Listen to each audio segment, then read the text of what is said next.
Assalamualaikum warahmatullahi wabarakatuh. Kami dari kelompok Bahasa Indonesia pertemuan keempat akan mempresentasikan hasil diskusi kami yang berjudul Kurikulum Bahasa Indonesia di SD. Sebelum kami memulai presentasinya, izinkan kami untuk memperkenalkan terlebih dahulu. Yang pertama, saya sendiri Hilmiatul Faizah dengan NPM 80. Selanjutnya ada Sinar Tripamuji dengan NPM 81, Novita Ayu Indahsari NPM 83, Enovema Dwi Fitria NPM 84, Amanda Fayhul Khairiyati NPM 85, Sela Ayu Wiladatika NPM 86, Selviana Nur Fauzia NPM 88, Muhammad Wisnu Effendi NPM 89, dan Safira Ainunaya dengan NPM 91. Baik, kita langsung mulai saja. Yang pertama ada pengertian kurikulum. Menurut Undang-Undang Nomor 20 Tahun 2003 tentang Pendidikan Nasional menyebutkan bahwa kurikulum adalah seperangkat rencana dan pengaturan mengenai tujuan, isi, dan bahan pelajaran serta cara yang digunakan sebagai pedoman penyelenggaraan kegiatan pembelajaran untuk mencapai tujuan pendidikan tertentu. Perbedaan kurikulum 2013 dan kurikulum Merdeka.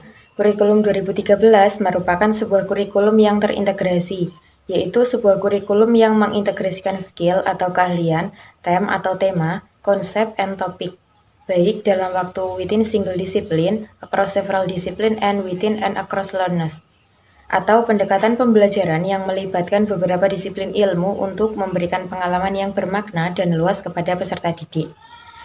Kurikulum 2013 menghadirkan pembelajaran yang mengacu pada 3 ranah kompetensi, yaitu sikap, pengetahuan, dan keterampilan.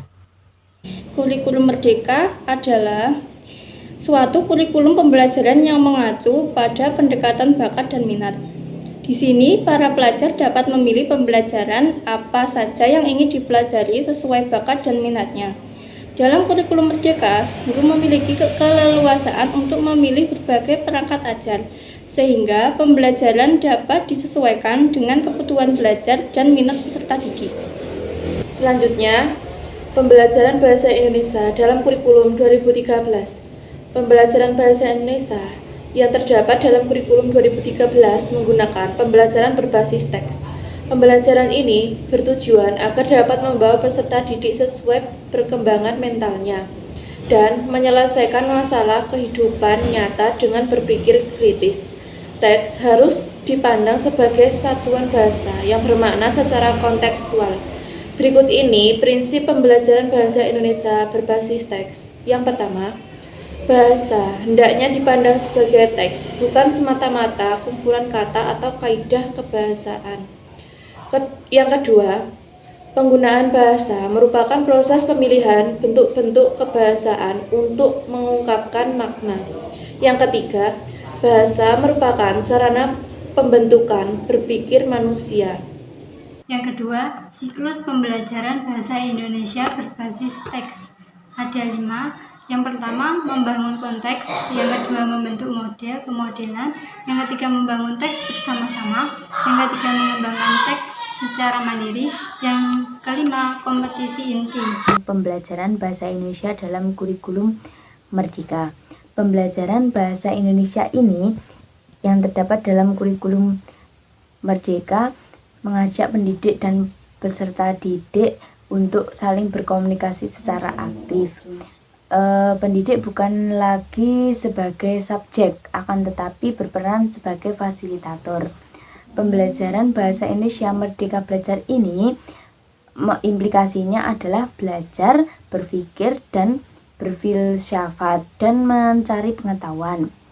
Pembelajaran bahasa Indonesia merupakan pembelajaran literasi untuk berbagai tujuan, berkomunikasi dalam konteks sosial budaya Indonesia. Karakteristik pembelajaran mata pelajaran bahasa Indonesia.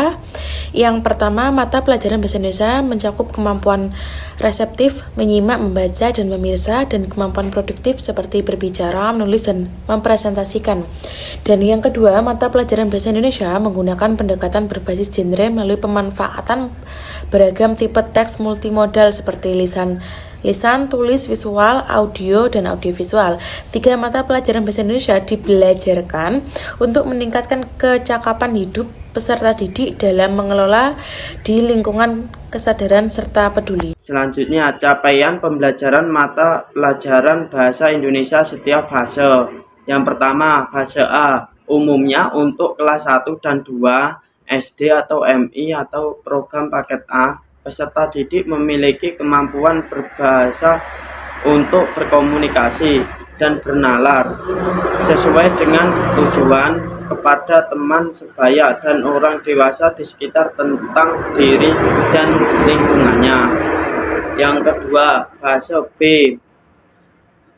umumnya untuk kelas 3 dan 4, SD atau MI atau program paket A. Peserta didik memiliki kemampuan berbahasa untuk berkomunikasi dan bernalar sesuai dengan tujuan kepada teman sebaya dan orang dewasa tentang hal-hal menarik di lingkungan sekitarnya.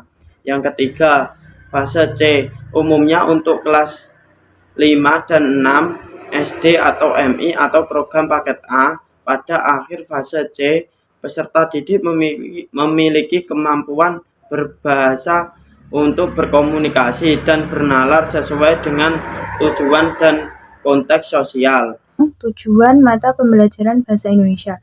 Mata pelajaran bahasa Indonesia bertujuan untuk membantu peserta didik mengembangkan 1. Mengembangkan alat mulia, 2. Memiliki sikap pengutamaan dan pengembangan terhadap bahasa Indonesia, 3. Kemampuan berbahasa dengan berbagai teks, 4. Mengembangkan kemampuan literasi, yang terakhir 5. Yaitu mengembangkan kepercayaan diri untuk berekspresi.